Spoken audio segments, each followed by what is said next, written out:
Timbalan Perdana Menteri Datuk Seri Dr. Ahmad Zahid Hamidi berkata dasar pembangunan luar bandar 2030 dan Pelan Strategik Kementerian Kemajuan Desa dan Wilayah 2021 dirangka bagi mengurangkan penghijrahan penduduk luar bandar ke bandar. Pelan ini memberi tumpuan kepada penyediaan infrastruktur dan kemudahan sosial luar bandar yang setanding bandar, termasuk program TVET untuk memperkukuh belia luar bandar serta inisiatif teknousahawan bagi merangsang ekonomi berasaskan digital. Jelasnya berdasarkan Survei Migrasi 2022 oleh Jabatan Perangkaan Malaysia mencatatkan penurunan kadar migrasi dari 3.0% pada 2020 kepada 2.4% pada 2022. Tambahnya dalam jangka panjang projek di kawasan laluan rel Pantai Timur diharap dapat membuka wilayah pembangunan baharu dengan menyediakan institusi latihan seperti Kolej Mara dan ILP bagi mengurangkan migrasi. Kerajaan Madani menerusi Menteri di Jabatan Perdana Menteri Undang-Undang dan Reformasi Institusi Datuk Seri Azalina Othman Said mengumumkan cadangan penggubalan ruang undang-undang perkhidmatan parlimen sebagai sebahagian daripada agenda reformasi institusi untuk meningkatkan kedaulatan parlimen melalui pengasingan kuasa yang lebih jelas antara legislatif dan eksekutif. Zalina berkata cadangan ini akan memberikan Parlimen kuasa autonomi dalam menetapkan dasar dan urusan tadbir termasuk pengurusan sumber manusia, pentadbiran dan kewangan. Jelasnya bagi mencapai matlamat ini, beberapa sesi libat urus telah diadakan sepanjang tahun 2023 dan 2024 melibatkan pelbagai pihak berkepentingan seperti Yang di-Pertua Dewan Negara, SPA, GPA, Kementerian Kewangan dan NGO. Terdahulu pada 20 Jun 2024, Memorandum Jemaah Menteri berkaitan cadangan ini telah dibentangkan kepada Kabinet. Malaysia dan China telah memperkukuh hubungan dua hala mereka melalui perjanjian kerjasama jalur dan laluan yang ditandatangani oleh Menteri Pelaburan, Perdagangan dan Industri Malaysia Tengku Datuk Seri Zafrul Tengku Abdul Aziz bersama Naib Pengerusi Suruhanjaya Pembangunan dan Pembaruan Kebangsaan China Liu Sushi.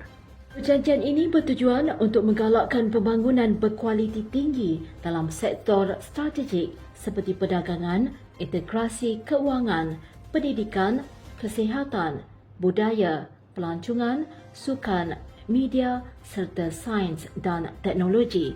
Tengku Zafrul kini berada di China mengiringi Perdana Menteri Datuk Seri Anwar Ibrahim bersama Menteri Luar Datuk Seri Muhammad Hassan dalam lawatan kerja dari 4 hingga 7 November. Beliau memaklumkan Malaysia telah diberi penghormatan sebagai Country of Honour di Export-Import Antarabangsa China ke-7 dengan Anwar diberi penghormatan untuk berucap sejurus selepas rakan sejawatannya Li Chang menyampaikan ucapan diikuti 5 negara yang lain. Parlimen Tampin, Datuk Muhammad Isa memuji peranan penting Menteri UMNO dalam membantu kerajaan perpaduan dengan menunjukkan prestasi cemerlang dalam melaksanakan tanggungjawab mereka. Beliau menyifatkan kenyataan bahawa Menteri UMNO kurang membantu kerajaan sebagai tidak berasas dan menegaskan sokongan rakyat terhadap kerajaan perpaduan telah terbukti melalui kemenangan UMNO dan Barisan Nasional di Pilihan Raya Kecil Dun Mahkota. Mengulas lanjut berkenaan belanjawan yang dibentangkan pada bulan lalu, Muhammad Ihsan berpandangan Felda wajar diletakkan di bawah Kementerian Kemajuan Desa dan Wilayah yang diterajui oleh Timbalan Perdana Menteri bagi memastikan agensi itu bergerak seiring bersama RISDA dan FERKRA. Katanya penyeragaman 3 agensi utama yang menjadi tunjang ekonomi masyarakat luar bandar perlu dilakukan supaya gerak kerja untuk memperkukuh sektor sawit dan getah bagi memastikan ia bergerak dengan lebih berkesan dan mampan.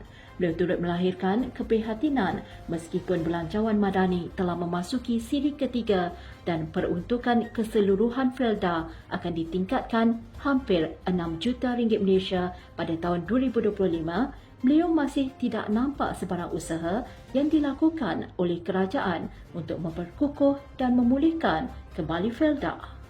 Ketua Pemuda UMNO Malaysia, Datuk Dr. Muhammad Akmal Saleh menyatakan kehairanannya apabila dana awam telah disalurkan kepada syarikat yang gagal dan telah mengalami kerugian berturut-turut selama 5 tahun.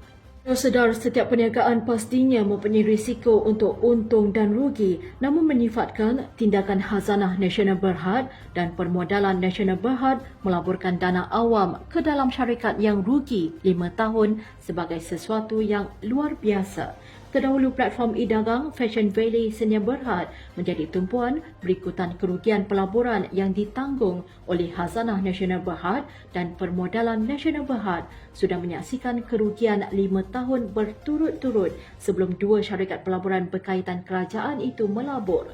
Khazanah telah melabur 27 juta ringgit Malaysia dan Permodalan Nasional Berhad 20 juta ringgit Malaysia untuk memperoleh pegangan minoriti dalam jenama fashion itu dalam rancangan untuk meningkatkan perniagaan Bumi Putra dalam sektor e-dagang.